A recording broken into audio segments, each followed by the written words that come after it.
Hello everyone, Mark Latham here. Thought I'd just come on and do a few minutes ramble, really, just to sort of point out a couple of things.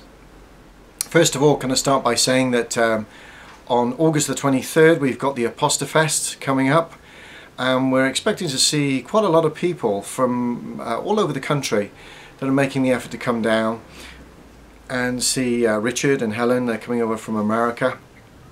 And there are others as well, some quite big names as well, popularized names on YouTube and Facebook that it will be there. And so I'm not going to mention their names just in case they can't make it for whatever reason, and but it's going to be so exciting, and we can't wait. But it'll be wonderful for lots of reasons, because it's a chance to be able to embrace these people that we've grown to love over the last year and a half to 2 years. People that we've actually understood and grown with as friends, but to actually see them face to face will just be amazing. And we've actually seen some people this year already, and I hope they don't mind me mentioning their first names. Carol and Paul, for instance, came down on their bikes from further up, just slightly up north from us. And it was wonderful to meet them. We had an afternoon, we had a lovely meal together, and we just shared things, and it was like we'd known each other our whole lives.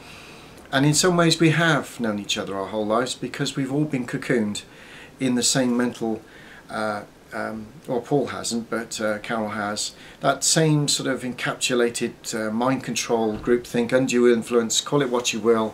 We were all there together, and so it doesn't take a lot for us to suddenly all just mix in and realise exactly that we all have the same mental thinking when it comes to certain things. And we've met others too, which has just been amazing, and we're looking forward to seeing more.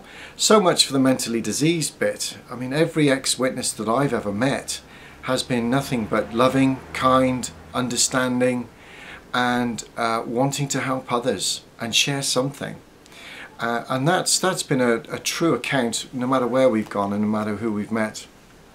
One of the things I wanted to mention was on the Facebooks this morning we were talking about the ministry, and can you remember the Theocratic Ministry School? You were valued really as somebody that was very proficient at your ministry if you were trained the right way to record everything from the householder. So it would be, if you were working in pairs, it was really the opportunity for the one that wasn't doing the introduction to look around. So you'd be checking the garden if they were very garden proud or house proud, something that you could talk about on the door. You'd be looking for those little clues everywhere. Children's Wellingtons, have they been out to the park? You know, those type of things.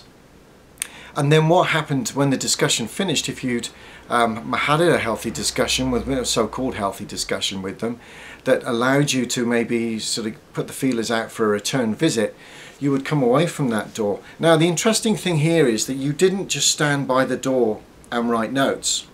No, you didn't. What we had to do, as we were trained, was to move away from the door, to go around the corner, to go right down the other end of the road first before we started writing. Interesting. Now, at the time when we were being trained this way, we didn't really understand what that meant. We were just carried on, and although it felt a bit unnatural, because we were in groupthink, because we were influenced by what we thought was the right thing to do from the governing body, we did exactly that. We took down copious amounts of notes, and it allowed us then to be able to have quite an intelligence gathering process on any particular householder. And that's the way it went. But it got us thinking today on Facebook, and a lot of us were just adding comments in, now that our eyes are wide open. My goodness, did we actually do that? Are they actually doing that today? Yes, they are. Are people going from door to door like we used to, and with their notebook and pen getting ready to take notes on an unsuspecting individual? Yes, they are. The sort of things I'm talking about is that you could be talking to a single mother with young children, and you'll come away from the door, you start to write those notes down. Single mother, only in on Tuesdays, works X amount of shifts, this is the only time you can catch her in. Maybe even a phone number, you know, that type of thing. You write all this stuff down and it goes in your book. And so eventually you have a dossier of information on a certain number of streets about information that could be, if found into the wrong hands, could be very, very destructive indeed. And I'm sure throughout the history of this so-called preaching work that they do, there are probably occasions where it's become extremely adverse as to what's happened to certain recipients of that intelligence gathering. So, for instance, you could, if you've lost your book at a bus stop or in a laundrette, and somebody that's a con artist, a burglar, a paedophile, somebody that is just completely raving mad, could look at that information and think, I'm going to use this to cause harm. So there is the potential there for an absolute disaster. But we thought about it on another level. We went down another grade on this and thought about exactly what that means to society. Can you imagine society wanting that to happen? Can you imagine all of our safe environments within our own residential areas wanting people to come from door to door, knocking on your door, and then as you open the door, would you really want two people stood there, one talking and then one silently looking at everything in the hallway and everything at your doorstep and everything you're saying, and knowing it's going to be recorded? It's not only going to be recorded, but it's going to be used to their advantage to come back at you.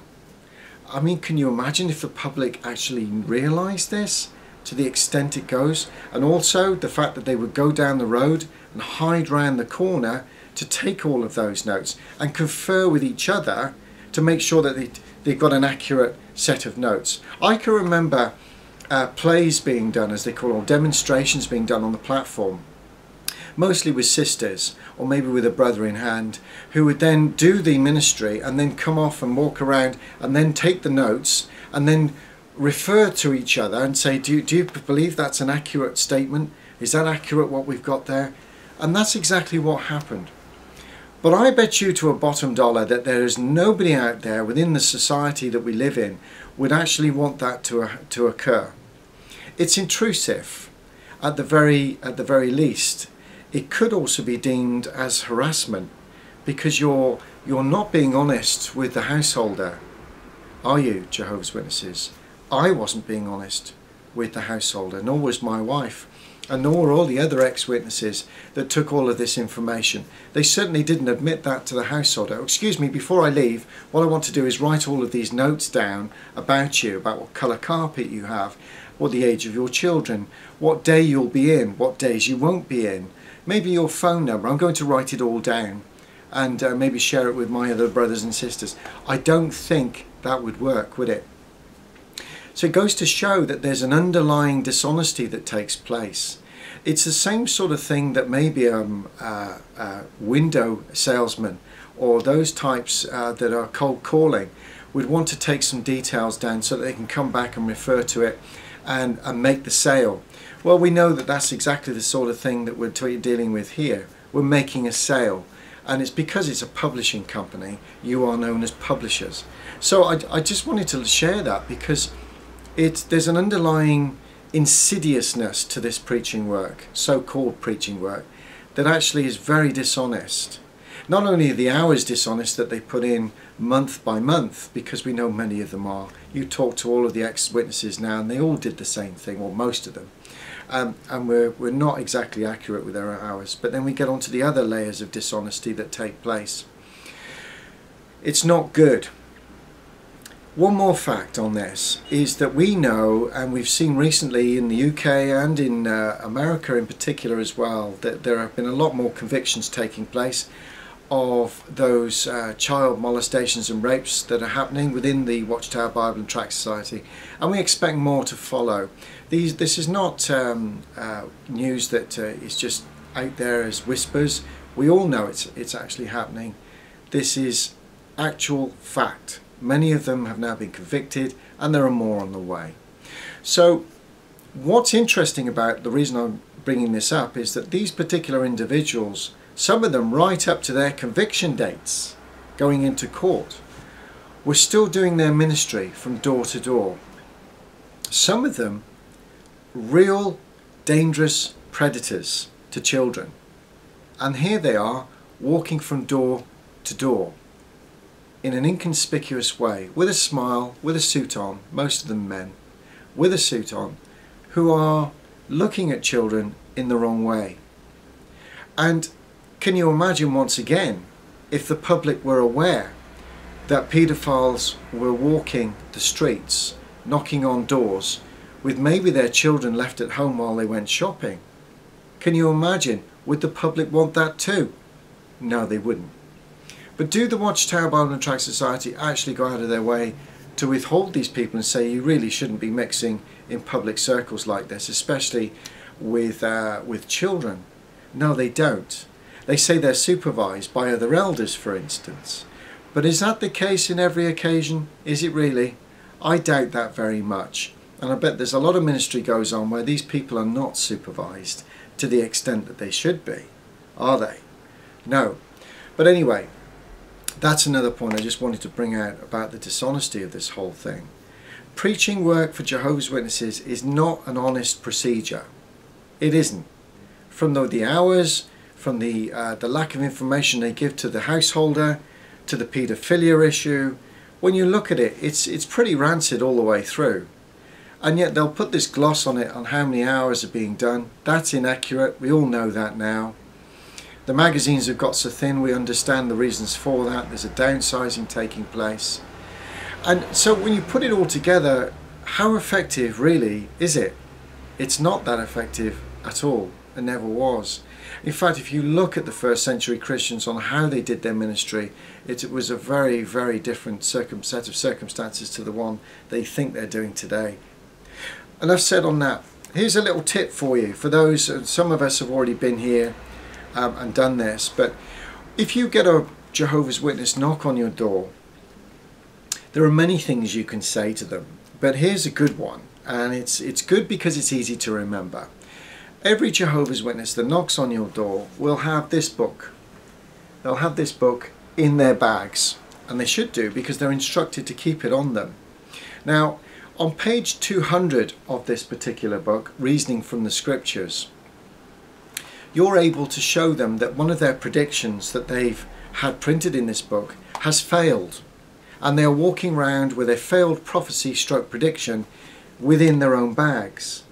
And it's found on page 200 of the Reasoning from the Scriptures book, and it's on section 8 under the subtitle of Last Days. And there it says, and I quote, they believe that we are now, what says, well, if you go back a page, it talks about what beliefs of Jehovah's Witnesses set them apart as different from other religions.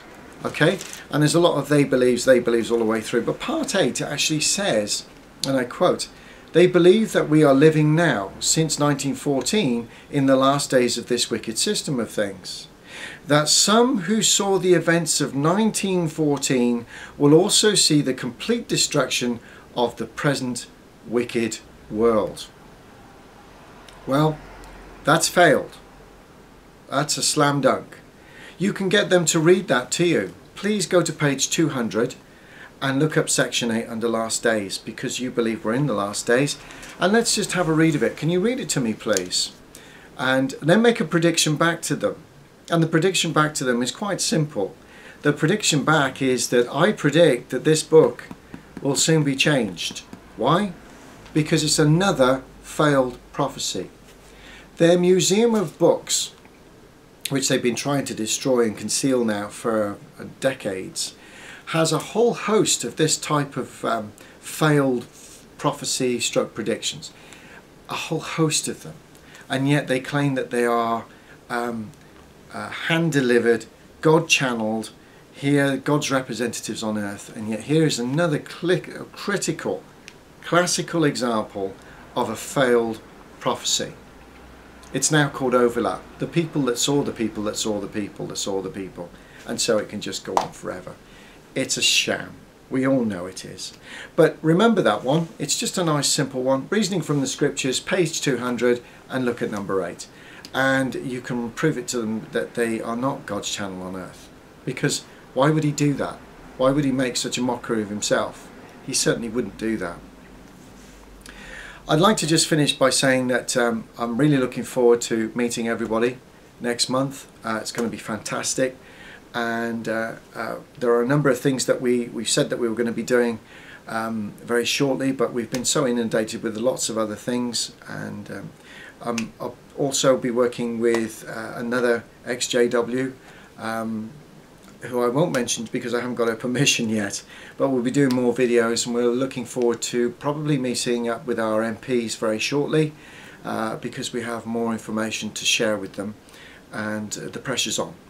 So if you've all noticed out there that there's more light, as they call it now, coming to bear on the Watchtower Bible and Shack Society, and it's being called jw.org now, as we know. I think they're getting away from the Watchtower. John Cedars brought out a very good point on this.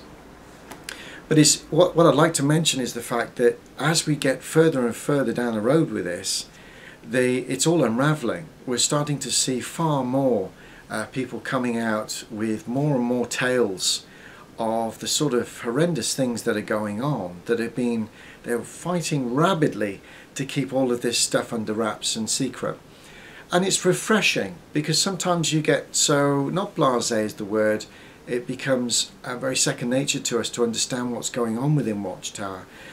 But it's very refreshing to see new ones who have started waking up and coming out to express themselves and to say, my goodness, I didn't see this.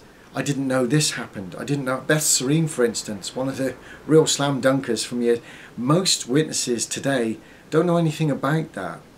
So it's very interesting to see people coming out and sharing their experiences. Many of them are absolutely heart-rending.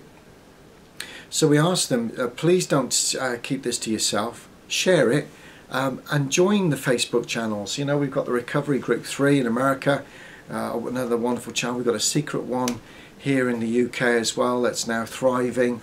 If you're looking to join it, and say for instance you are in the UK, then please PM me on this YouTube, and obviously we'll go through the process of getting you in and looking at that. So there's lots of help out there. You've just got to just sort of reach out and start sharing. It's not difficult once you actually start it. And for many, once the floodgates open, it's just really just flowing, and there's so much coming out, and it's a real healing and stroke recovery process for them, and it's fantastic to see it. Thank you very much for listening and for my ramble, and I hope to see many of you, and so does my dear wife, in August on the 23rd. Thanks for now. Bye.